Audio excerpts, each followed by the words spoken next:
This is the final chance in Parliament, before courses start next term, for the First Minister to give young people and teachers who face so much uncertainty over the last year a clear answer. Will there be traditional exams next year? First Minister. I'm sorry if the complexities of these arguments are sometimes a bit challenging for Douglas Ross in this chamber. But most people listening to this will realise that for a First Minister to say, as I have done and as I will repeat again today, that I have confidence in the SQA's work around the certification of qualifications this year. And that's a really important message for every young person waiting on their grades. And of course, young people will be getting their grades over the course of this weekend into tomorrow.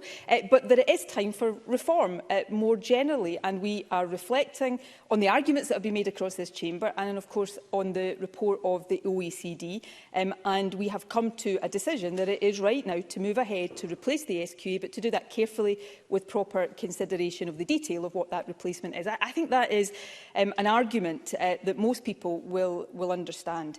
On the question of what will happen in terms of exams next year, if I was to stand here right now and give, while we are still in the grip of COVID, where we have rising cases, although increasing vaccination that we hope will keep that under control, if I was to stand here in a knee-jerk, ill-considered way, decide now what is to happen for exams next year, then I think people across the country would be right to criticise me for doing that. That would not be the responsible, considered thing to do instead. And the Education Secretary set this out in Parliament. We will consider this as COVID develops over the summer, and we will set that out in August so that schools, as they return, know what the situation is going to be. Again, I think the responsible way to proceed. And finally, Presiding Officer, the OECD report is an important publication, and I think every member of this Parliament I know has and will continue to pay close attention to it. But let me just provide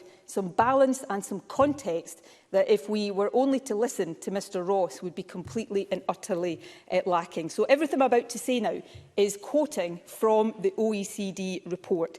Curriculum for Excellence continues to be a bold and widely supported initiative. It is an inspiring example equated with good curriculum practice. Scotland is ranked amongst higher than average country performance on international assessments, usually scoring at or above OECD average in mathematics, reading and science. Education is a source of pride in Scotland. So yes, there are challenges to be addressed. There are reforms that are needed, and this government will take them forward. But opposition leaders, I think, occasionally should recognise the strengths in the Scottish education system for the benefit of young people across our country. Douglas Ross. The OECD report Thank you. Thank you. We'll hear Mr Ross. Thank you. The OECD report is so important and so crucial that Nicola Sturgeon kept it in her drawer over the election period to make sure there could be no challenge on her government's shambolic record in education. And of course, in all the quotes that she read out there, she didn't read out the one from the OECD report that said confusing and unhelpful communication had been given to schools. That one slipped the briefing from the First Minister. But she also says she can't stand up and give a definitive answer to young people whether they will face exams or not next year, and that would be irresponsible. Yet the First Minister stood up at that desk earlier on this week to give us as a country a route map out of restrictions. So on one hand, we know how we get out of the restrictions of COVID-19, but young people are left in limbo with no answers as to whether they will sit traditional exams or not next year. But let's have a look at what Scotland's experts on education are saying about this. Keir Bloomer, who helped write the Curriculum for Excellence, said, if the government go too far, we will see a fall in standards. And Edinburgh University Professor Lindsay Patterson said, I'm really sorry that the Deputy First Minister of Scotland and a Scottish Government Minister are criticising an independent expert in education before I am even able to say. And John Swinney has the gall to nod his head. Perhaps if he had listened to Lindsay Patterson, he wouldn't have been sacked as Education Secretary.